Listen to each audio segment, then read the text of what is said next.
बेटा वर्ड है mesomeric effect.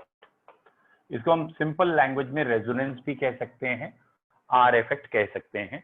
Almost वही है जो इनऑर्गेनिक में रेजोनेंस होता है, बट यहाँ पे मीजोमेरिक जब होगा तो delocalisation of pi electron in conjugated system कहना है। दैट मीन्स ये पूरी चेन में आगे तक ट्रेवल हो सकता है। काफी बड़ी बड़ी कार्बन चेन है, उनमें अप टू लास्ट जा सकता है अगर कॉन्जुगेशन है।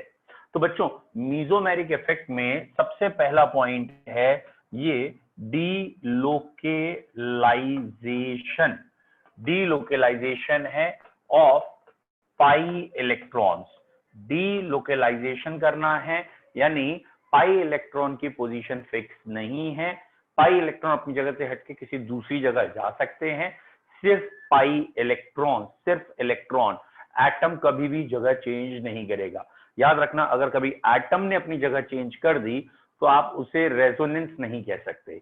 अगर स्केलेटन बदल गया, एटम की जगह बदल गई, तो उस पोजीशन को या उस फिनोमिना को हम रेजोनेंस नहीं कहेंगे, वो आइसोमेरिज्म होगा। तो रेजोनेंस में कभी भी एटम जगह चेंज नहीं करेगा। एंड मीजोमेरिक इफेक्ट जब हम बात करेंगे तो रेजोनेंस या मीजोमेरिक इफेक्ट में पाई इलेक्ट्रॉन अपनी जगह छोड़ के दूसरी जगह पे दिखेंगे। पहले स्ट्रक्चर में कहीं होंगे, दूसरे स्ट्रक्चर में कहीं होंगे। पाई बॉन्ड, लोन पेयर, ये चीजों का मूवमेंट दिखाना है। तो डीलोकलाइजेशन हम कहेंगे जगह फिक्स नहीं है, किसकी? पाई इलेक्ट्रॉन्स की फिक्स नहीं है। और इस सिस्टम को हम जहां भी ये पाई इलेक्ट्रॉन घूम सकते हैं ना, एक दूसरे के साथ आगे मूवमेंट कर सकते हैं, उसे कहते हैं conjugated system. Delocalisation of pi electron in conjugated system. बच्चों ये जरा याद रखना है, कॉन्जुगेटेड का मतलब क्या है। यहाँ पे जहां पाई इलेक्ट्रॉन का मूवमेंट हो सकता है, जहां पाई इलेक्ट्रॉन आगे वाले के साथ कॉन्जुगेट कर सकते हैं, यानी इस चेन को मूव करा सकते हैं, तो वो सिस्टम हमारा कॉन्जुगेटेड है। इसे डिटेल में समझना है। तो delocalisation of pi electron in conjugated system is known as mesomerism. ये तो इसकी है डेफिनेशन। अब पाई का मतलब जानते हो, सिग्मा पहला बॉन्ड था, उसके बाद जो बॉन्ड बना वो पाई बॉन्ड था। ठीक है, इस पाई इलेक्ट्रॉन या पाई बॉन्ड का मूवमेंट देखते हैं कैसे संभव है। बच्चों ये चीज पहले ध्यान रखिएगा कि ये सपोज कार्बन कार्बन चेन है, ये एक कार्बन है, ये दूसरा कार्बन एंड सो ऑन। तो अगर यहाँ पे ये एक ऑर्बिटल है, ये ऑर्बिटल है, इसके पास एक इलेक्ट्रॉन है, इसके पास एक इलेक्ट्रॉन, जस्ट समझने के लिए पहले, तो ये दोनों एक एक इलेक्ट्रॉन मिलके ओवरलैप करके ये पाई बॉन्ड बना सकते हैं। ऐसे कोई कंडीशन हो तो ये बॉन्ड बन सकता है।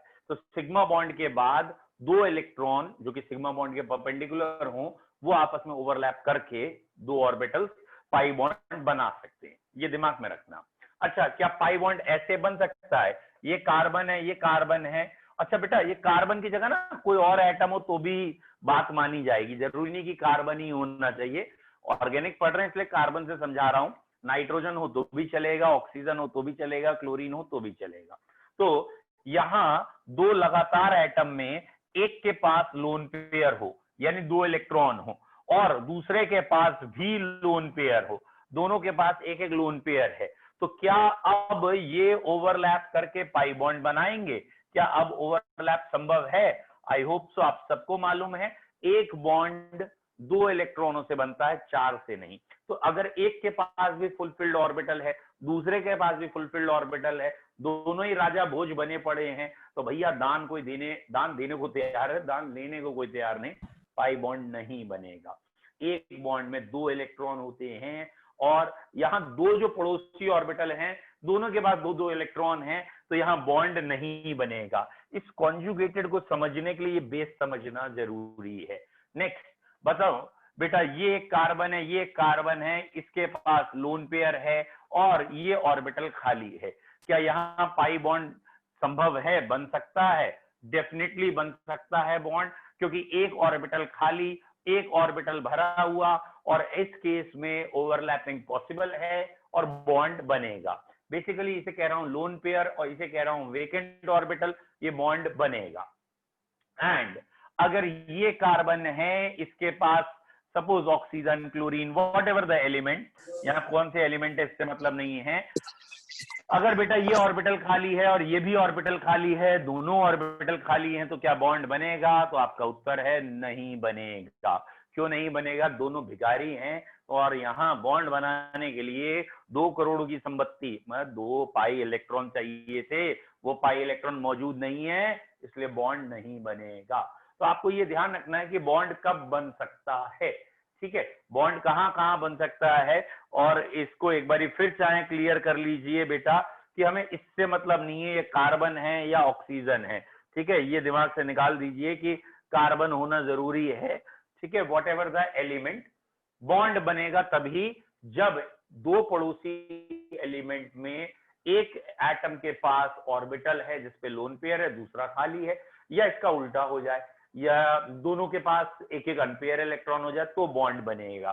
तो बेटा आपसे मैं क्वेश्चन ये पूछ रहा हूं, ये कार्बन है, ये क्लोरीन है, ये कार्बन है, ये क्लोरीन है, बताओ बेटा, ये थोड़ा टफ क्वेश्चन हो गया अभी आपके लिए, चलो सिंपल करते हैं। बताइए, क्लोरीन के पास लोन पेयर होते हैं, लेट सपोज कार्बन का ऑर्बिटल खाली है, सपोज कार्बन का ये ऑर्बिटल खाली है, प्लस चार्ज वाला है, तो क्या पाई बॉन्ड बनेगा?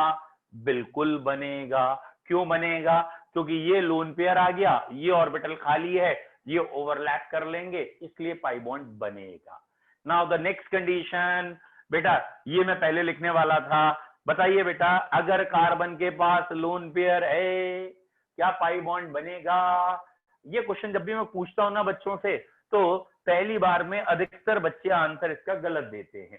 पहली बार में क्यों आंसर गलत देते हैं? उन्हें ये लगता है कि इन्होंने जो पूछा है, जो उनको प्रत्यक्ष रूप से दिख रहा होता है, वो ये होता है, ये भी लोन पेयर, ये भी लोन पेयर, तो कहते हैं बॉन्ड नहीं बनेगा, ठीक है। तो बेटा ये जल्दबाजी नहीं करनी है, क्वेश्चन पूरा सुनिए और फिर आंसर करिए। बेटा यहाँ बॉन्ड बनेगा, क्यों बनेगा भाई? बोले अभी तो थोड़ी देर पहले कह रहे थे कि एक ऑर्बिटल भरा हो, एक खाली हो।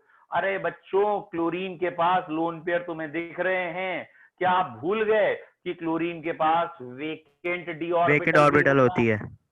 यस, वेरी गुड, क्लोरीन के पास वेकेंट ऑर्बिटल, डी ऑर्बिटल भी होती है, और इसीलिए यहां पे भी जा सकता है। बेटा पॉइंट क्या है ना, मेन पॉइंट है mesomeric effect is a by directional effect. By directional effect कहने का मतलब क्या है? इंडक्टिव एक ही तरफ चलता था, तो अगर क्लोरीन की तरफ इलेक्ट्रॉन चले गए तो कभी लौट के नहीं आएंगे, दैट इज इंडक्टिव। मीजोमेरिक में ऐसा कुछ नहीं है, लोन पेयर जा भी सकते हैं और आ भी सकते हैं। अगर लोन पेयर हैं तो भेज दो, लोन पेयर वापस आ रहे हैं तो इकट्ठा कर लो। Is it clear? अच्छा बच्चों, आज मैंने ना ग्रुप में वो लिंक नहीं डाला था, अब एक आध बच्चा मैसेज कर रहा है कि आज क्लास नहीं है, तो 1 सेकेंड लगेगा, मैं लिंक उनके लिए डाल दूं, जस्ट अ मोमेंट, है ना बेटा, जिससे कि उनकी क्लास मिस ना हो। वैसे मैंने लिंक चेंज किया नहीं है, तो कॉमन सेंस है यार, अब लिंक ढूंढूं कहां से मेरे भाई, कहां से लिंक मिलेगा मुझे? ठीक है, यहां से मिल जाएगा, है ना, इनवाइट से, 1 मिनट लगेगा, इनवाइट से इनवाइट कर दिया जाए इन्हें, है, ये है इनवाइट, ये हो गए इनवाइट, ठीक है। आई होप तो मैंने लिंक भेज दिया है, नहीं पहुंचा नहीं है, चलो बच्चों ये मैंने लिंक इन्हें भेज दिया है। ओहो बेटा, क्लास तो शुरू हो गई है, अब ये मुझे डांटेंगे कि क्लास शुरू कर दी बिना बताए, कोई बात नहीं, चलिए बेटा। Now coming back to the point, ये बहुत इंपॉर्टेंट टॉपिक है, और बच्चों ये मुझे मतलब 101% आप मान के चलिए, whether it is board examination और एनी अदर कॉम्पिटिटिव एग्जामिनेशन और any organic question paper, organic question paper में 2 या 3 चीजें ऐसी हैं जो बहुत ज्यादा फोकस की जरूरत है, जहां आपको इंपॉर्टेंस देनी है। एक तो मीजोमेरिक है जो हम पढ़ रहे हैं, एक ऑप्टिकल आइसोमेरिज्म और ज्योमेट्रिकल है जिसमें सिस, ट्रांस, डीएल, क्योंकि एस के क्वेश्चन भी थोड़े हायर लेवल के बनते हैं, इसलिए तो इन 2 पे मैं बच्चों से कहता हूं ज्यादा फोकस करें। फिलहाल अभी मीजोमेरिज्म पढ़ रहे हैं, इसी पे फोकस कर रहे हैं, ओके। तो बेटा क्या पॉइंट हुआ मीजोमेरिक इफेक्ट का? Delocalisation of pi electron in the conjugated system is known as mesomeric effect. Pi electron आएगा और पाई इलेक्ट्रॉन अपनी जगह छोड़ के दूसरी जगह चला जाएगा, ठीक है। मतलब मान के चलो उस तरीके से है जैसे एक क्लास में सारे बच्चे लाइन से बैठे हुए हैं, ठीक है, ये लाइन से बच्चे बैठे हुए हैं, ऑब्वियसली बेंचों पे बैठे हुए हैं, ये बच्चे बैठे हुए हैं, ये मैंने कह दिया ये बच्चे थे। एंड नाउ अब क्या रहा है, इनके बीच में कुछ किसी चीज की शेयरिंग हो रही है। लेट सपोज ये कोई नेट ये जने थे, ये भी 2 जने थे, ये भी 2 जने, ऐसे कोई भी शेयरिंग है। क्लियर? एक बार प्रैक्टिकली सोच के देखना क्या कह रहा हूँ। यहाँ बच्चा बैठा है, यहाँ बच्चा बैठा है, ये शेयरिंग कर रहा है किसी चीज से, दोनों हाथ से पकड़ के। Is it clear? अब ये चाहता है कि मैं शेयरिंग इधर वाले से कर लूं, ये अपनी पोजीशन चेंज करके इधर वाले से शेयरिंग करना चाहता है। दैट मीन्स क्या कहना चाहते हैं, ये पाई बॉन्ड टूट के इनके बीच में आ जाए। भैया ये संभव कब है? कब संभव है? जब ये ऑर्बिटल भरा और ये ऑर्बिटल खाली हो, तभी संभव है। मतलब बॉन्ड तभी नया बन सकता है जब एक ऑर्बिटल भरा और एक खाली हो, या एक एक इलेक्ट्रॉन दोनों में, तभी संभव है। अगर दोनों के पास लोन पेयर आ गया तो संभव नहीं है। मतलब बेटा जैसे अभी इसी क्वेश्चन को एक बार फिर डिग करते हैं आपसे, इसी क्वेश्चन को दोबारा डिग करते हैं कि ये कार्बन है, ये एक लगी है फ्लोरीन, और ये रहा लोन पेयर, और क्या अब पाई बॉन्ड इनके बीच में बनेगा? क्या कार्बन और फ्लोरीन के बीच में पाई बॉन्ड अब बनेगा? तो बेटा इसका आंसर अब है, पिछली बार था यस, वेरी गुड, अब की है नो। अब की क्यों है नो? क्योंकि बेटा क्लोरीन में डी सब शेल होती है, क्लोरीन थर्ड पीरियड का मेंबर है, 3s3p के बाद 3d होता है, लेकिन फ्लोरीन सेकंड शेल का मेंबर है, 2s2p के बाद 2d नाम की कोई चीज नहीं होती। तो फ्लोरीन के बाद जो लोन पेयर दिख रहे हैं यही इसकी असलियत है, इसके पास कोई ऑर्बिटल वेकेंट नहीं है, तो ये पीछे वेकेंट ऑर्बिटल है ही नहीं, यहाँ पे भी मैं कह रहा हूं वेकेंट नहीं है, तो बॉन्ड बन नहीं सकता। तो पॉइंट आपको बस यही फोकस करना है, कब बॉन्ड बन सकता है और कब बॉन्ड नहीं बन सकता। Is it clear? चलो बच्चों, नाउ अब मैं आपको स्टार्ट करा रहा हूं। कॉन्जुगेटेड सिस्टम कौन से हैं इस पे फोकस करिए। कॉन्जुगेटेड सिस्टम कौन कौन से हैं बेटा? समझने के बाद, पहले तो समझा रहा हूं, समझने के बाद 99% बच्चे एक ही चीज देखते हैं, वही आप सीखेंगे। Double single double, double single lone pair, double single vacant, जहां ये कंडीशन दिखे वो कॉन्जुगेटेड होता है। नाउ देखते हैं क्या है कॉन्जुगेटेड सिस्टम। बेटा पहला कॉन्जुगेटेड, जो सबसे आसान कॉन्जुगेटेड होता है, pi bond in conjugation, pi bond in conjugation with pi bond. बेटा पाई बॉन्ड और पाई बॉन्ड ही कॉन्जुगेशन में है। What is the sense of this pi bond in conjugation with pi bond? इसका सरलतम एग्जांपल ये है, CH2 double bond CH, single bond CH, फिर बेटा यहाँ पे ना, यहाँ पे मैंने CHO लगाया है, तो मैंने ये डबल बॉन्ड से O दिखा दिया। तो ये एक सिस्टम कॉन्जुगेटेड सिस्टम है। अब इसको बस एक बार समझ लो आराम से, ये कॉन्जुगेटेड कैसे है, इसके पाई इलेक्ट्रॉन कैसे घूम रहे, एक बार आराम से समझना। बेटा मैं कह रहा हूं कि ये वाला पाई बॉन्ड पहले टूट गया, और ये आप जानते हो कि कार्बन के मुकाबले ऑक्सीजन ज्यादा नेगेटिव है, तो इलेक्ट्रॉन ये ले गया, ये प्लस। बताओ बच्चों यहां तक कोई दिक्कत? मतलब पहले स्टेप से दूसरा स्ट्रक्चर बनाया मैंने, और मैंने कहा सिर्फ और सिर्फ एक पाई बॉन्ड तुमने तोड़ा है, थोड़ा धीरे आराम से, जल्दबाजी नहीं, एक पाई बॉन्ड ये तोड़ा है, और इसके इलेक्ट्रॉन तुमने ऑक्सीजन को दिए हैं, क्योंकि ऑक्सीजन ज्यादा नेगेटिव है, कार्बन पे प्लस चार्ज। और बेटा जो एटम लगे हैं वो तो लगे रहेंगे, मैं आपको कॉन्जुगेशन सिखा रहा हूं, एटम की पोजीशन नहीं। ओके, पहला पॉइंट, एटम की पोजीशन को सोचो ही मत, जो एटम जहां लगा है वहीं है, कोई कम नहीं होगा एटम, कोई बढ़ेगा भी नहीं। तो अगर बाई चांस मैं H लगाना भूल जाऊं तो टोकना नहीं है। नेक्स्ट, अब बताइए पहला स्ट्रक्चर क्लियर है, मतलब यहां से यहां क्लियर है, पाई बॉन्ड टूटा है, कोई दिक्कत नहीं। अब बच्चों मैंने ये भी पाई बॉन्ड तोड़ा है अगले स्ट्रक्चर या तीसरे स्ट्रक्चर में, मैंने ये भी पाई बॉन्ड तोड़ा है, और ऑब्वियसली ये पाई बॉन्ड मैं दो तरीके से तोड़ सकता हूं। बेटा कैसे दो तरीके से तोड़ सकता हूं? हो सकता है मैंने कहा यहां इलेक्ट्रॉन आ गए, मतलब पाई बॉन्ड के दोनों इलेक्ट्रॉन यहां आ गए और यहां एक भी नहीं, और या फिर इसका उल्टा भी तोड़ सकते थे, इसका उल्टा भी तोड़ा जा सकता है। क्या है इसका उल्टा? कि मैंने कहा कि यहां आएगा माइनस चार्ज, यहां आएगा प्लस चार्ज, यहां आएगा प्लस चार्ज, यहां आएगा माइनस, एक्सक्यूज मी, बोलिए बच्चों, ये CH2 लिखा है, बोलो ये दो पॉसिबिलिटी क्लियर हैं। मैंने कहा ये पाई बॉन्ड तो हमेशा इधर ऐसे ही टूटेगा क्योंकि ऑक्सीजन नेगेटिव है, लेकिन इस पाई बॉन्ड को दो तरह से तोड़ा जा सकता है, इधर माइनस दिया जा सकता है और इधर प्लस। ठीक है, वेरी गुड, ये आपको क्लियर है इसका मतलब। नाउ अब बच्चों मैं आपसे कह रहा हूं कि बताइए तीसरे और चौथे स्ट्रक्चर में कहां आपको लगता है कि बीच के दो कार्बन में पाई बॉन्ड बन सकता है? क्या आपको यहां लगता है पाई बॉन्ड बनाना सही है? थर्ड वाले में सर। वेरी गुड, ठीक है, तो थर्ड वाले में पाई बॉन्ड बनेगा, बहुत बढ़िया। क्यों? क्योंकि ये अपोजिट चार्जेस पास में आ रहे हैं, तो ये मिलके पाई बॉन्ड बनाएंगे। क्या चौथे में पाई बॉन्ड बनेगा? नहीं बनेगा। क्यों नहीं बनेगा? दोनों क्या आ गए? प्लस आ गए।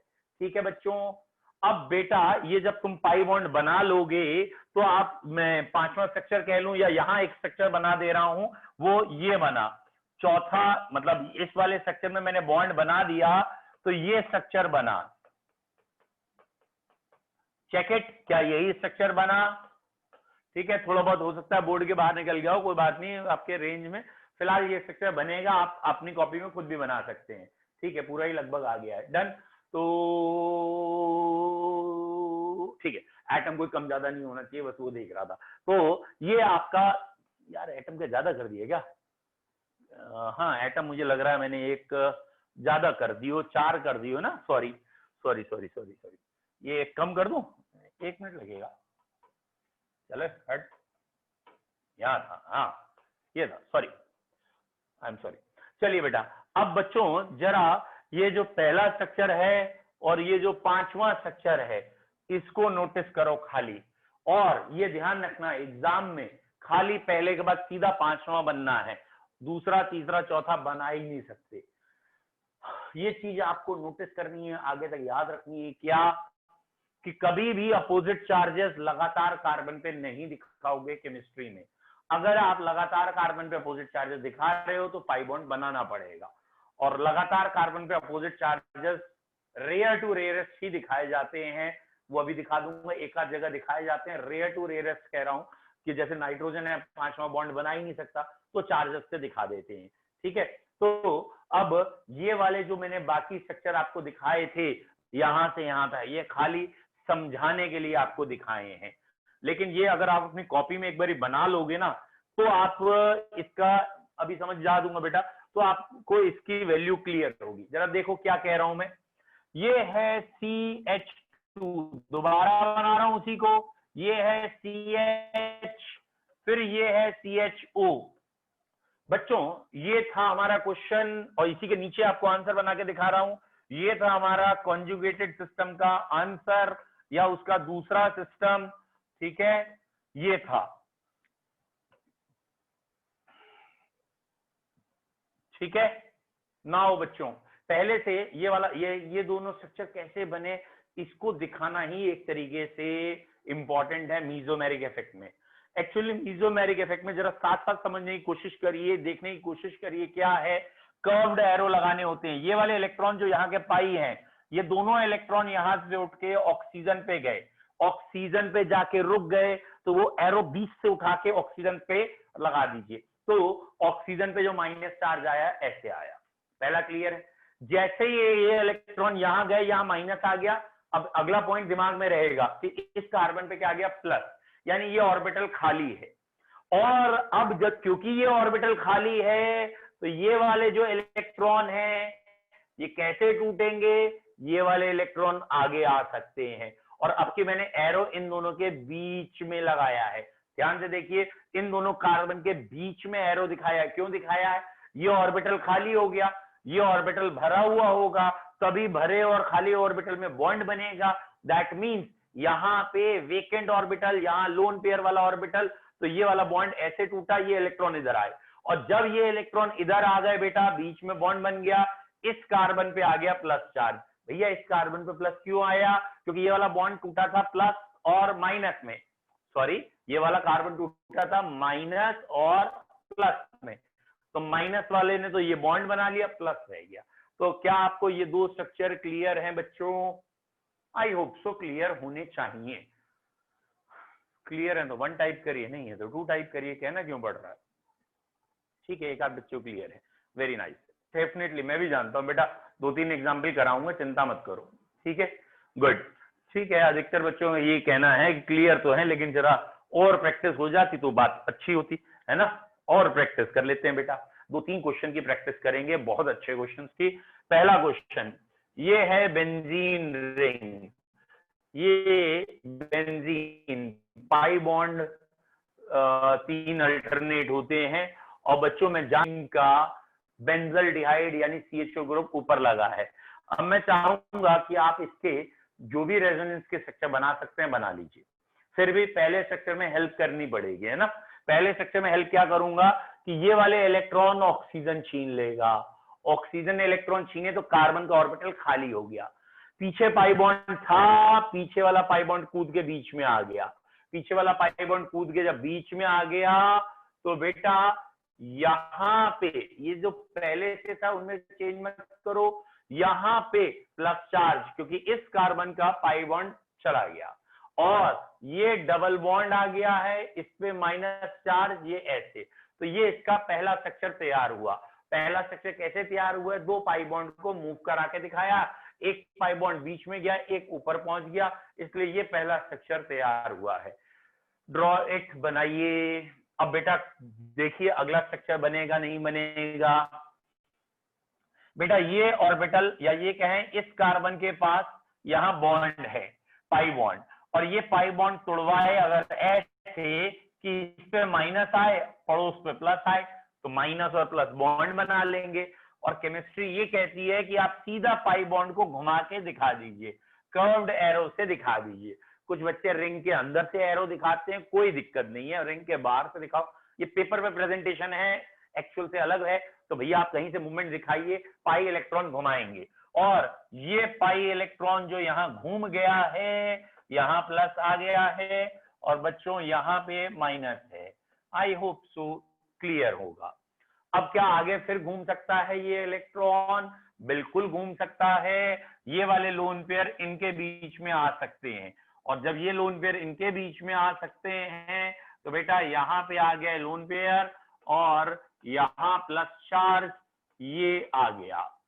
अब आप चेक करिए आखिरी स्ट्रक्चर क्या बन सकता है।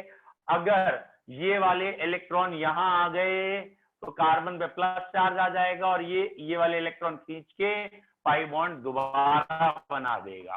दैट मीन्स पहला और आखिरी स्ट्रक्चर एक दूसरे के रिवर्स स्ट्रक्चर दिख रहे हैं, पहला और आखिरी स्ट्रक्चर एक दूसरे के रिवर्स दिखेंगे। फिलहाल 5 स्ट्रक्चर इसके बन सकते हैं, एंड आई होप सो आपको क्लियर होगा। यहाँ पे पहला स्ट्रक्चर, लास्ट के 2 बेटा सारे, कोई भी बच्चा अगर पहले से दूसरा बना ले रहा है तो दूसरे से तीसरा, तीसरे से चौथा, चौथे से पांचवा बिल्कुल सेम है। अगर पहला दूसरा आपने बना लिया या दूसरे से तीसरा बना लिया, सब ही एक जैसे हैं। उसके बाद फिर भी मैं आपको लास्ट के 2 बता दे रहा हूं, सब हटा दिए मैंने जानबूझ के। ये रहा बेटा लास्ट के 2 का फिनोमिना। ये है बेंजीन की रिंग जो थी, इस पे ये स्ट्रक्चर था, और अगर हम कह रहे हैं यहाँ पे प्लस आ चुका है, यहाँ पे प्लस आ चुका था, और ये स्ट्रक्चर था, ठीक है बेटा। अब इस स्ट्रक्चर से अगला बनाना है, तो ये पाई बॉन्ड है, दैट मीन्स आपके दिमाग में क्या होना चाहिए, इस कार्बन के पास इलेक्ट्रॉन है और अगले कार्बन के पास ऑर्बिटल खाली है, तो ये कार्बन चाहे तो ये वाले इलेक्ट्रॉन छीन के इन दोनों के बीच में पाई बॉन्ड बना सकता है। तो ये वाले इलेक्ट्रॉन छीन के यहाँ बीच में रख दिया इसने, और ये पाई बॉन्ड इसने बना दिया। और बेटा जब ये वाला पाई बॉन्ड इसका बन के तैयार हुआ तो प्लस चार्ज यहाँ आ गया, और ये वाली कंडीशन आ चुकी है। एक बार चेक करिए, होपफुली समझ में आ गया होगा कि ये वाला पाई बॉन्ड कैसे टूटा, इधर प्लस और इधर माइनस, ऐसे टूटा। ये माइनस और प्लस ने बॉन्ड बना लिया, ये प्लस रह गया, होपफुली आ गया होगा। अब अगला स्ट्रक्चर आखिरी कैसे बना, अगर यहाँ पे प्लस चार्ज है और यहाँ माइनस डेवलप हो जाए तो प्लस और माइनस बॉन्ड बनाएंगे। ये माइनस कैसे डेवलप होगा, ये इलेक्ट्रॉन इधर आ गए बेटा, अगर ये वाले इलेक्ट्रॉन इधर आए हैं तो इस कार्बन पे प्लस चार्ज, कार्बन पे प्लस ऑक्सीजन पे माइनस, 2 अपोजिट चार्जेस रह ही नहीं सकते साथ में, वो बॉन्ड बना लेंगे, तो ये वाले इलेक्ट्रॉन यहाँ आ जाएंगे। और बेटा इसलिए ऐसा बनाओ, देखिए मैंने जानबूझ के आपने जैसा कहा ना आखिरी के 2, तो मैंने आखिरी के 3 बना दिए हैं, क्योंकि इससे ही अगला बनेगा, उससे अगला बनेगा। आई होप सो अब क्लियर हो।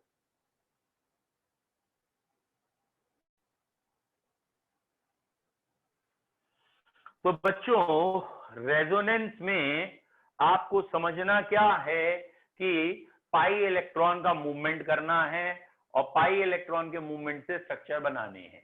तो पहला पॉइंट जो अभी आपको 12th लेवल पे समझना है, बहुत ज्यादा 12th लेवल पे क्वेश्चन आते हैं उसके, वो क्या है कि रेजोनेंस कब है।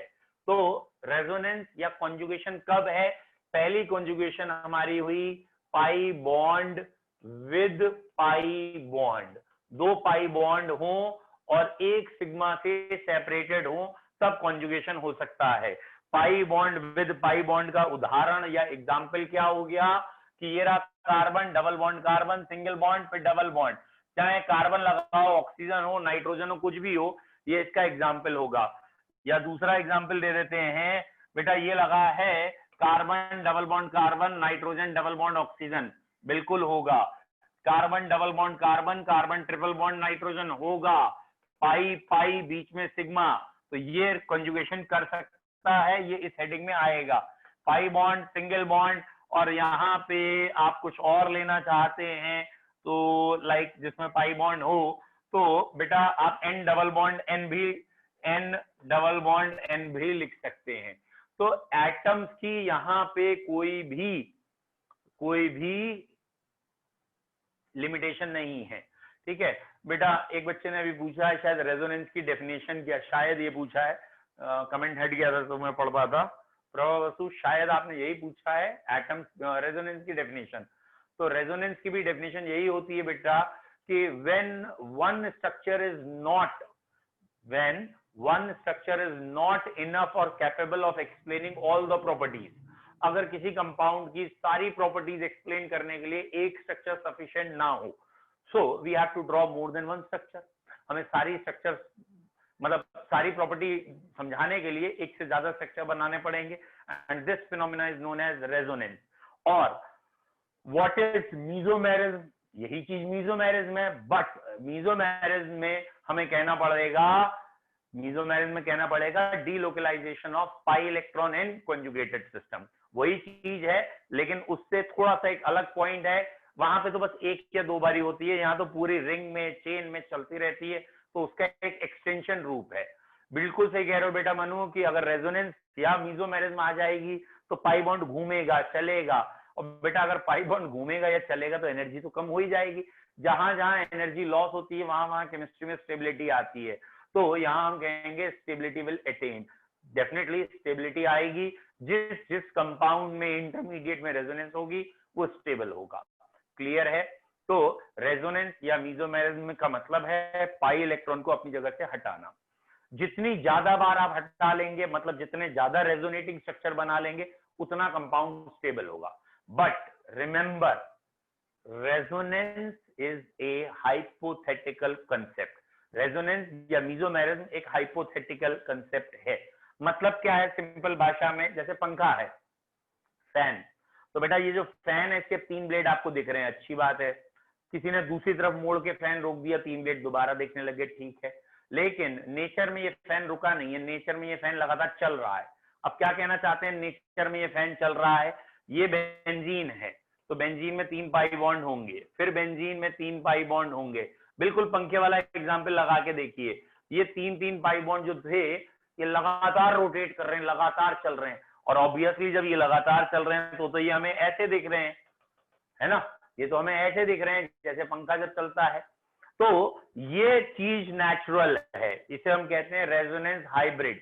मतलब कंपाउंड जो एग्जिस्ट करता है वो हाइब्रिड एग्जिस्ट करता है, और जितने भी तुम रेजोनेटिंग स्ट्रक्चर बनाते हो वो सब हाइपोथेटिकल है, ये तुम्हारे दिमाग की उपज है कि रेजोनेटिंग स्ट्रक्चर्स हैं, ठीक है। तो हमने एक्सपेरिमेंट किए, बार बार रिजल्ट देखे, और उस रिजल्ट के आधार पे एक हाइपोथेसिस दी गई कि इसके अंदर ये स्ट्रक्चर है। मतलब जैसे मैंने अभी आपको ये 5 स्ट्रक्चर बना के दिखाए, किसके? बेंजल्डिहाइड के। तो अगर कोई कहेगा ये 5 स्ट्रक्चर रियल है, तो आंसर होगा no, these are hypothetical structure. तो कहेंगे विच वन इज रियल, कौन सा रियल है? तो ये भी रियल नहीं है जो पहला है। इन पांचों से मिलके एक हाइब्रिड बनाएंगे जो नेचर में एग्जिस्ट करेगा। इन पांचों से मिलके एक ऐसा हाइब्रिड होगा जो डॉटेड लाइन से दिखाया जाएगा, that will exist in nature. तो ये डॉटेड लाइन से, और जहां जहां जो जो चार्जेस आए थे उसके हिसाब से चार्जेस लगा दिए जाएंगे। दिस विल द एग्जिस्टेंस और रियल स्ट्रक्चर। तो याद रखना, रेजोनेंस हाइब्रिड रियल होता है, जबकि रेजोनेटिंग स्ट्रक्चर्स हाइपोथेटिकल होते हैं। जो भी रेजोनेटिंग है, जो अलग अलग बनाए, वो हाइपोथेटिकल है। तो बेटा अब हम यहां तक आ चुके हैं कि रेजोनेंस या कॉन्जुगेशन कब कब होगी। पहली कॉन्जुगेशन का नाम है pi bond with pi bond, और ये उसके सारे एग्जाम्पल हैं। Pi bond with pi bond के क्या एग्जाम्पल हैं बेटा? Pi bond with pi bond के double single double, double single double, दूसरे आइटम के साथ double single triple, double single triple. तो यही आप भी रटेंगे, double single double, double single triple. अगर ऐसे कहीं कंडीशन दिखे तो वो रेजोनेंस मानी जाएगी, ठीक है, कॉन्जुगेशन मानी जाएगी। एक छोड़ देता हूं, रुक जाओ यार, एक छोड़ देता हूं। नाउ अगला और कौन से केसेस हैं जो रेजोनेंस या कॉन्जुगेशन करेंगे? जैसे एक केस अभी आपसे हो गया पाई बॉन्ड विद पाई बॉन्ड, ठीक है। दूसरा case, second case, pi bond with lone pair, ठीक है, pi bond with lone pair of electron. भैया पाई बॉन्ड हो और लोन पेयर ऑफ इलेक्ट्रॉन के साथ वो इंटरचेंज हो जाए। कॉन्जुगेट कहने का मतलब वो इधर आए तो दूसरा उधर चला जाए, ये एक दूसरे का कॉन्जुगेशन है। तो ये रहा डबल बॉन्ड, ये रहा सिंगल बॉन्ड, और यहां लगा है क्लोरीन या कोई भी, और ये रहा इसका लोन पेयर। तो बेटा ये वाला लोन पेयर यहां आ सके और ये वाला यहां जा सके, और इसलिए ये वाला कॉन्जुगेशन कहला रहा है pi bond with lone pair. यहाँ प्लस चार्ज आ गया, यहाँ माइनस चार्ज आ गया। तो पाई बॉन्ड विद लोन पेयर कहने का मतलब क्या है कि लोन पेयर वाला एटम अपने लोन पेयर इधर बीच में रखे और आगे फिर डबल बॉन्ड बन जाए। तो ये भी कॉन्जुगेशन में है, ये लोन पेयर कॉन्जुगेशन में है। ध्यान रखिएगा, वो लोन पेयर जो डबल बॉन्डेड आइटम से जुड़े हों वो कॉन्जुगेशन में टेक पार्ट नहीं करते। मतलब अगर कोई कहे यहाँ पे क्या इस नाइट्रोजन का लोन पेयर रेजोनेंस में जाएगा, तो नाइट्रोजन में पहले से ही पाई बॉन्ड है ना, तो ये वाला लोन पेयर रेजोनेंस में नहीं जाएगा। और ये मैं आपको समझा लूंगा आगे चल के कि ये लोन पेयर रेजोनेंस में क्यों नहीं जाएगा। एक्चुअली ये वाला जो लोन पेयर है ना, ये लोन पेयर इस प्लेन में ही नहीं है, क्योंकि रेजोनेंस होने के लिए कंपाउंड प्लेनर होना चाहिए, एक प्लेन में होना चाहिए। और जो चीज प्लेन में होगी वो तो घूम लेगी, कूद लेगी, लेकिन जो प्लेन के बाहर है वो प्लेन में नहीं आ पाएगी। फिलहाल ये वाला पॉइंट कम समझ में आता है, प्लेन के बाहर, क्योंकि ऑप्टिकल आइसोमेरिज्म हमने कम समझी होती है। तो ये रहा पाई बॉन्ड विद लोन पेयर। ये पहचानना थोड़ा सा मुश्किल होता है, क्यों? क्योंकि एग्जामिनर तो कहेगा ही नहीं यहाँ लोन पेयर है, तो लोन पेयर तुम्हें पता होना चाहिए। हाँ बेटा पूछो प्रभा वसु, बेटा बोलो। सर ये पॉइंट फिर से बता दीजिएगा। ठीक है बेटा, दोबारा देख लीजिए। यहाँ पे हम इसका अगला एग्जाम्पल देख लेते हैं। ये लगा है डबल बॉन्ड, और डबल बॉन्ड के बाद ये सिंगल बॉन्ड, और यहाँ उन्होंने NH2 लिख के छोड़ देना है। बेटा ये आपको खुद सोचना है, NH2 में नाइट्रोजन के बाद लोन पेयर है। क्यों है? क्योंकि नाइट्रोजन 15th ग्रुप का है, आउटर मोस्ट में 5 इलेक्ट्रॉन है, 3 बॉन्ड बने हैं, एक लोन पेयर होगा। तो ये वाला लोन पेयर यहाँ आएगा, ये यहाँ चला जाएगा, ये यहाँ आएगा। क्यों? क्योंकि ये जो पाई बॉन्ड है, ये पाई बॉन्ड ऐसे तोड़ा जा सकता है कि ये ऑर्बिटल खाली हो जाए और इसके पास लोन पेयर हो जाए, और ये खाली और लोन पेयर वाला बॉन्ड बना लेगा। तो इसलिए ये यहाँ आके ये इधर जा सकता है, और इसलिए हम इसे बेटा कैसे शो कर सकते हैं? हम इसे ऐसे शो कर सकते हैं, और इसके बाद ऐसे शो कर सकते हैं। ठीक है, बाकी जो एटम आएंगे वो बाकी एटम लगा देंगे। That is pi bond with lone pair. और एग्जाम में पहचान नहीं है कि लोन पेयर है या नहीं है, क्योंकि अभी तो मैं लिख के दिखा रहा हूं लोन पेयर। एग्जामिनर थोड़ी आपसे कहेगा कि यहाँ लोन पेयर है, तो आपको खुद सोचना है कि यहाँ लोन पेयर है तो रेजोनेंस है, नहीं है तो नहीं। ठीक है, और अधिकतर बच्चे लोन पेयर नहीं पकड़ पाते, क्योंकि एग्जामिनर तो सीधा ऐसे लिख देता है। अब वहां एग्जाम में याद ही नहीं आता कि सल्फर लिखा है और सल्फर में लोन पेयर होता है, और इसलिए यहाँ रेजोनेंस है। तो आप ये जरा ध्यान रखिएगा, nitrogen, phosphorus, oxygen, sulphur halogen, मतलब ग्रुप 15, 16, 17 में लोन पेयर होने की संभावनाएं होती हैं। आप स्ट्रक्चर देखिए उस समय कौन कौन एटम लगे हैं, लोन पेयर है तो मूव करेगा।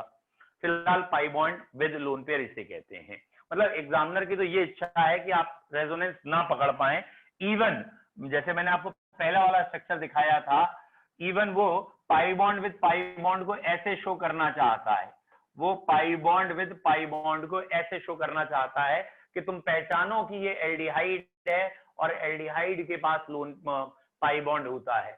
ऐसे ही pi bond with lone pair को वो ऐसे शो कर देता है, यहाँ पे कोई ग्रुप लगा देगा ClBr और व्हाटएवर, जैसे NH2 लगा दिया, ठीक है। तो ये लोन पेयर है, ये आप खुद सोचेंगे। थर्ड कंडीशन बेटा, थर्ड कंडीशन है pi bond with vacant orbital. Vacant orbital बेटा, pi bond with vacant orbital क्या है बच्चे? ये बना है डबल बॉन्ड, इसके बाद ये बना है सिंगल बॉन्ड और यहां क्लोरीन लगा दिया। अब याद रखना क्लोरीन पे लोन पेयर भी होता है, क्लोरीन पे डी ऑर्बिटल भी होता है, तो यहाँ डी ऑर्बिटल खाली हो सकता है, तो ये इलेक्ट्रॉन इधर आ सकते हैं।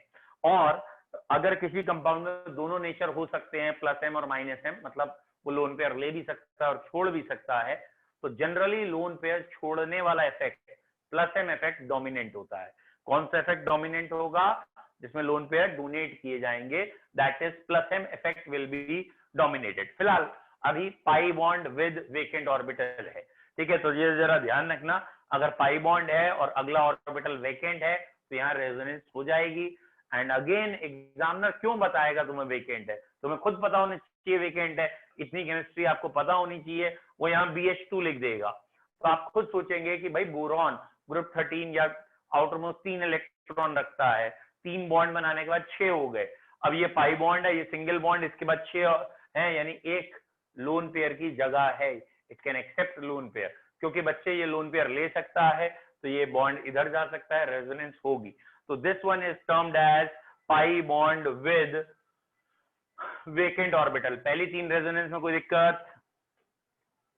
सर BH2 कैसे ले सकते हैं? बेटा BH2 इसलिए क्योंकि बोरॉन जो होता है केमिस्ट्री में एल्यूमिनियम वाले ग्रुप का है।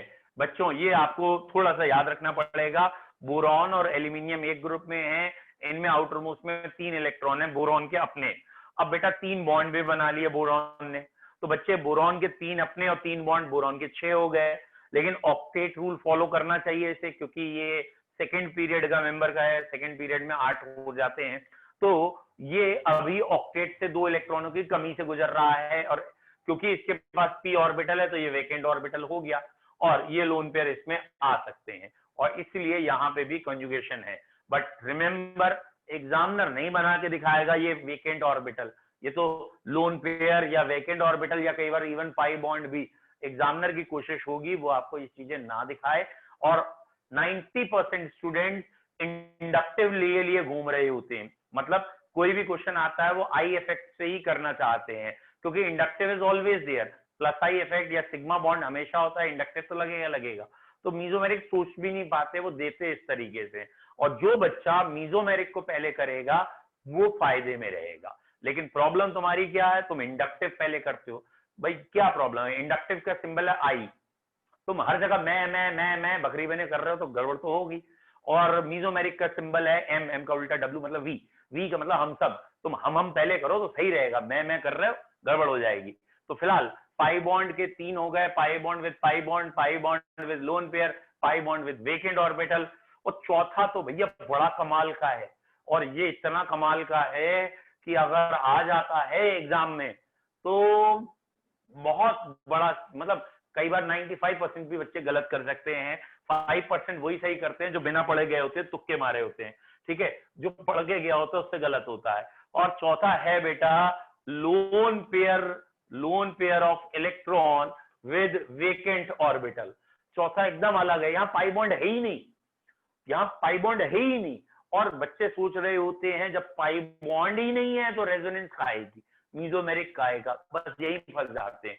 एक्चुअली मीजोमेरिक की डेफिनेशन में ध्यान से देखो, शायद मतलब पढ़ाते समय हो सकता है मैं कह गया हूं, लेकिन मीजोमेरिक की डेफिनेशन में हम कहीं पे भी पाई बॉन्ड नहीं लिखते, डीलोकेलाइजेशन ऑफ पाई इलेक्ट्रॉन लिखते हैं, डीलोकेलाइजेशन ऑफ पाई बॉन्ड नहीं है, डीलोकेलाइजेशन ऑफ पाई इलेक्ट्रॉन है बेटा, ठीक है। ये पाई इलेक्ट्रॉन का डीलोकेलाइजेशन है, ना कि पाई बॉन्ड का, ठीक है। पहले अब ये जो आ गया इसे हटाओ, ठीक है। क्यों नहीं आप बढ़ रहे हो यार, चलो भैया ये मानने को तैयार नहीं है तो हम ही मान लेते हैं इनकी, ठीक है, हम ही मान लेते हैं, चलो ठीक है बेटा। तो चौथा है डीलोकेलाइजेशन, सॉरी चौथा डीलोकेलाइजेशन कौन सा है, lone pair with vacant orbital. क्या है इसका मतलब, जरा देखो कि यहाँ पे मैं पहले ऑर्गेनिक के अलावा इसका एग्जांपल देता हूं, शायद ही कोई बच्चा पकड़ पाए, ठीक है। जानबूझ के पहले कुछ और लिख रहा हूं, ये लिखा है BF3। क्या आपको लगता है BF3, अरे यार ये क्यों बन गया मैंने, ये तो फिर अपने आप ही बता दोगे, ये मिटा देता हूं, ठीक है। BF3 ये लिखा है, बच्चों बताना जरा BF3 में कितने सिग्मा कितने पाई बॉन्ड है, चेक करूं आपकी नॉलेज। BF3 ट्राइफ्लोराइड या boron trifluoride, how many sigma and pi bonds are there, इसमें सिग्मा कितने पाई कितने लिख दो, अगर तुम्हें आता है तो सिग्मा को S लिख दो, पाई को P लिख दो और आगे नंबर लिख लो, S इतने P इतने। समझ में आ रहा है मुझे।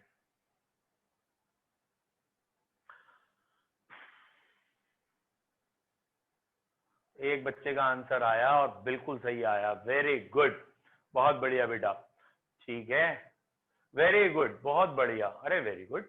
इसका मतलब कई बच्चे जानते हैं, कुछ बच्चे पढ़ के आए हैं, वेरी नाइस बेटा, बिल्कुल सही दिया आप लोगों ने आंसर कि ये जो बोरॉन है इससे ये जो 3 फ्लोरीन जुड़ी हैं, यहाँ हमें 3 सिग्मा बॉन्ड दिखते हैं, लेकिन इसमें एक पाई भी होता है जो दिखाया नहीं जाता।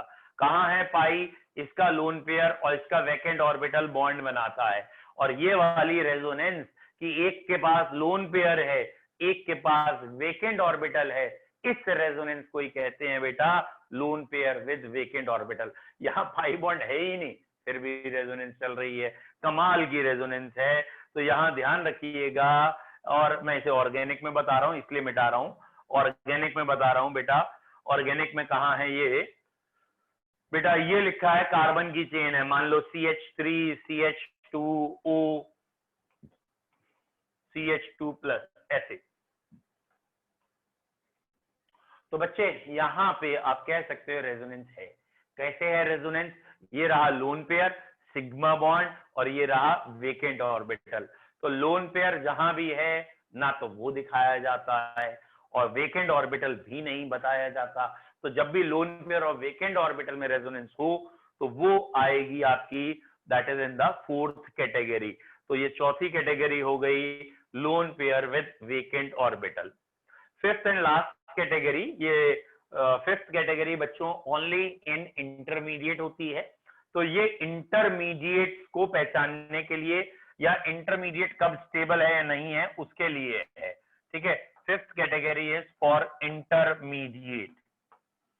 बेटा 5th category is very simple कि ये डबल बॉन्ड है फिर सिंगल बॉन्ड है, कार्बन और what ever the group is present, और इसके पास यहाँ पे या तो लोन पेयर हो जाए यानी माइनस चार्ज हो जाए, या फिर ये ऑर्बिटल खाली हो जाए यानी प्लस हो जाए, या इसके पास एक इलेक्ट्रॉन हो फ्री रेडिकल हो। तो ये किसी का भी हो, कार्बन का हो या किसी का हो, उससे मतलब नहीं है। अगर lone pair single bond and then lone pair single bond then pi bond है तो है, pi bond single bond plus charge तो भी है, pi bond single bond minus charge तब भी है, फ्री रेडिकल तब भी है। तो एलाइल, ये बेटा एलाइल था, double bond single bond allyl. कई बार मैंने आपसे कहा ना allyl is more stable, benzyl allyl. Allyl क्यों ज्यादा स्टेबल है, एलाइल इंटरमीडिएट में रेजोनेंस है इसलिए स्टेबल है। ठीक है बच्चों, आज थोड़ा सा कमी रखिए, ठीक। मैं इसकी रिकॉर्डिंग भेज दूंगा, बार बार देखिएगा, बहुत इंपॉर्टेंट है। और ये बेटा ये हेलो एरीन्स भी स्टार्ट हो रही है, मतलब आप चिंता ना करें, मैंने ये करा दिया इसलिए क्योंकि ये पूरी ऑर्गेनिक में लगना था और इसलिए मैंने आपको करा दिया है, ठीक है। मैं कल से जल्दी इसे फिनिश करके हेलो एरीन्स पे आता हूँ। ओके, कल होगी क्लास बेटा, सेम टाइम पे ही होगी, क्योंकि 2 दिन अभी मेरे को छुट्टी करनी पड़ गई थी, अब मैं ठीक हूँ, कल क्लास लूंगा। ठीक है, आपकी क्लास होगी, टाइमिंग भेज दूंगा, बट मेरी कोशिश है कल मैं आपको रेगुलर शेड्यूल पे ही पढ़ाऊंगा। ठीक है, ओके।